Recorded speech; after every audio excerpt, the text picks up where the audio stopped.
In my head or under my bed? Lights out, Giovanna. It's 11 p.m. and you have school tomorrow.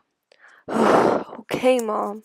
She kissed my forehead and gently whispered the word, "Good night," as she left.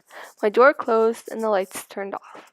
Just moments later, the last light in the house went out, and I tried to fall asleep.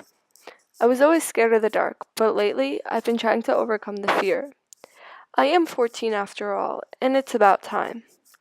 I started counting sheep and was slowly dozing off until I heard a noise. My eyes flung open as I pulled the covers up so far only my eyes showed. I checked the clock beside my bed. 11:59 p.m. it read. Maybe it was just in my head, I think, as my body relaxes again. I roll over, but there's that noise again, only louder this time.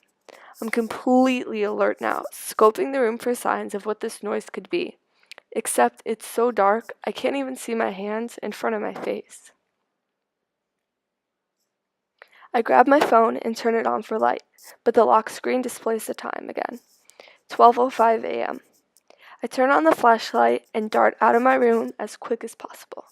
I was standing in the dark hallway, out of breath, and frantically trying to figure out what to do. Now what? I whispered to myself. I wasn't going to wake my little brother or my mom, but I just wasn't sure on what to do. I dialed my friend Bella's number and paced around waiting for her to pick up. After some time chatting, I opened my front door and she stepped inside. Bella was totally into all the creepy night noises, monsters, and ghost kind of stuff. We snuck up in my room as quiet as a mouse, not wanting to frighten whatever was there. She climbed in my bed and we shut off all the lights. We laid there in complete darkness and silence for what seemed like forever. Then it happened. The noise was back and closer than before, louder than before. I attempted to yell, but Bella quickly covered my mouth and said, "I've heard this sound before, and we've got a big night monster on our hands." Extremely frightened, I went under the covers, but Bella stayed above, getting ready to record the next sound. This time, it sounded like a squeal. That's when I knew that whatever was under my bed was in pain. "I think I've heard a story like this before," I stated. "Yes, it's the story of the midnight changing monster. First, it was scary and intimidating. Then, it was cute and fuzzy. The only way to catch it is strategically and with great caution," Bella exclaimed. "Well, let's go downstairs and see what we got to store it in," I said. That's when we ran downstairs and shuffled through all the junk.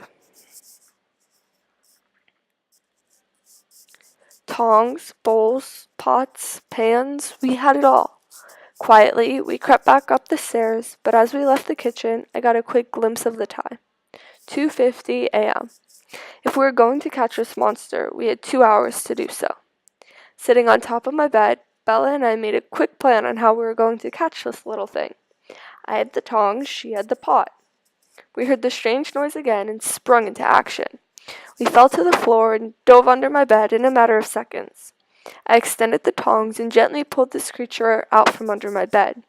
It was squealing and squirming around, but my grip was good enough to transfer it into the pot. I chucked it into the pot and Bella slammed the see-through lid shut moments after. We exchanged a quick high five, rewarding each other's work. Examining the monster, it was pink, fluffy, and full of spunk. "Wow, this was nothing like I expected," I stated. "Yeah, you just never know with this kind of monster," said Bella. It's 5 a.m. now and time for Bella to go. She went ahead and took the monster with her, saying she would find it a good home. Our mission was complete and I could get a good 3 hours of sleep if I tried. I climbed back up the stairs, ready to hit the sheets, when I got a phone call.